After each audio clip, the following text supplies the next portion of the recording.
My name is Michael Kamuzan. I am a Blackfeet. We're going to talk a little bit about with the buffalo, the food sources that we use as Native Americans still to this day, and some of the plants and herbs that we pick for survival that we have to use. You don't really have to use them anymore because we have modern plants and medicines that we use, but we still have our natural plants that we use and our roots that we use that was given to us. One of the animals that we used and a lot of the other tribes relied on for survival is that animal right there that's on the table, the buffalo. That was our basic survival right there. That was the basic food source for most all Plains tribes. Get a herd of buffalo and they'd start pushing them. They push them, they get them close to the in the direction towards the buffalo jump. You can harvest a lot more animals by running them off of that. You had a lot of meat then. You'd probably kill 30, 40, 50 animals at one time. Not even using a bullet, not even using an arrow, they'd jump to their death. So now they would after the horse came, so it made it a lot easier. They could shoot the buffalo off of a horse, and they can also transport that animal using the horse. Nice and soft. This was harvested in the winter time, so you can see the hair is thick. See, nice and warm. Okay, your finger is that pretty? It's got a little bit of weight to it, huh? Well, it's got the hair on it, but probably half of that would be the weight of that one hide. You figure 14 of those. One lady would pitch up her own teepee, put it up, and take it down. So now you always see all the men, all the men have to do it now. But when it was back in the earlier times, it was the ladies that did all the work. That'd be awesome, just to like that, huh? We made shoes out of it. Your Indian shoes. The sole was actually used to be the rawhide sole, but then they get this wet, and they mold it to your foot, and then used to sew it together with sinew. This is a piece of elk hide. It's the hair is taken all the way off. It'd be like this taken off, and then they'd scrape the membrane off of it, and then it becomes, and then they stretch it out, and then they dry it, and it becomes like this. They scrape it all off, and then they use brains. They boil brains, and they make it a paste, and they put it on there, and then they start working it. They take that, I think it's on the inside, and they start working it back in what they usually use as a log, and they stick the hide over it, start working the chemical, the brain, and the other stuff that made the paste. They rub it on there, they start working it. You'd always see, like in pictures, you'd see like a lady, this would be staked out on the ground. They'd be scraping that off of there. There's scrapers for that.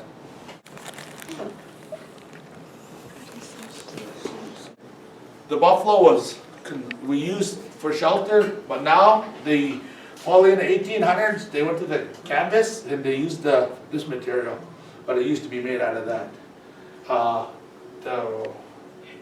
They were not very big like some of the lodges today are. Some of them are 24-footers, huge lodges. They never used to be that way because they were like 14 to 16 feet lodges, so they could carry them. If you made something really huge, you wouldn't be able to carry it around. The tribes were nomadic. That means you had to travel from place to place, and you just took with your belongings, so you could pack up and leave at any time. That was our basic survival right there. That was the basic food source for most all Plains tribes. Say if you're like in the winter time and you're out on somewhere and there was no wood, how would you stay warm? There you go, buffalo chips. They were like Presto logs. They would get combined and they'd use that. That was part of the means of survival. And there's a lot that goes to native survival back in the time when they had to use the animals for shelter, for clothing, for food, medicines, tools, everything came off of that. The horn was used for a cup to drink. They also made cooking utensils out of this, spoons. Bladder off of this animal was used to carry water. They'd clean it out, blow it up, dry it, sew some sort of leather or rawhide around the top of it, and then they would scoop up the water after they dried it out. My grandmother said they used to use this rawhide. They'd take the berries, the choke cherries that you guys are eating, and they would smash them with a rock, and they'd make patties with them, and then they would put them on this, and then they'd let the sun dry them out, and then they'd store them, and then in the wintertime they would have their berries. They would have. This wasn't the only meat that we ate. We had other deer, moose, elk. We harvested the animals in the fall time just like they do now. And you waited till the animal got its fur, till the hair was thick on it. So they'd harvest those animals when the hair was thick. Why do you think they harvested them then? Keep you warm? Keep you warm.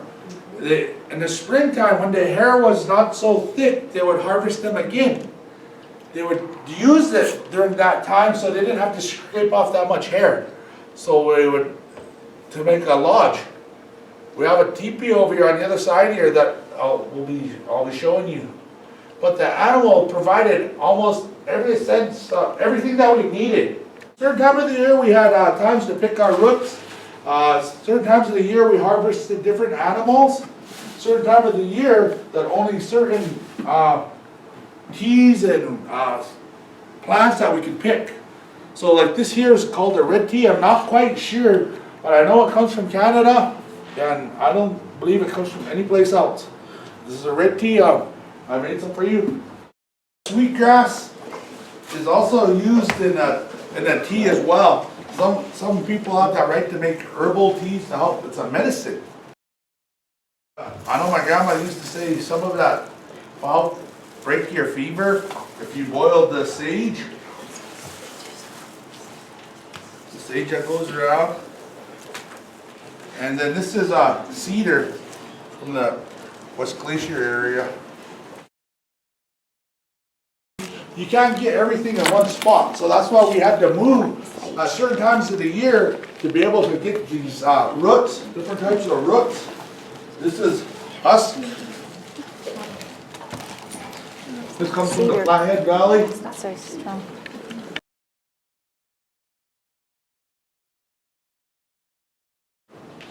I just don't think the Native Americans stayed out on the flats in the wintertime because the drifts, you'd always want to stay where it was covered, the river bottoms. Look all through Yellowstone River here, you'd have all this coverage of the forage of the trees, the water. You had animals, your horses would be able to be sheltered, and you'd have food for them because there'd be grass underneath. You get up on the ridges, there'd be drifts all over. Winter months were always tough on anybody on the northern, like you said, up here in the north. You had to prepare. You had to get ready for winter, just like we do today. We still have to get ready for winter.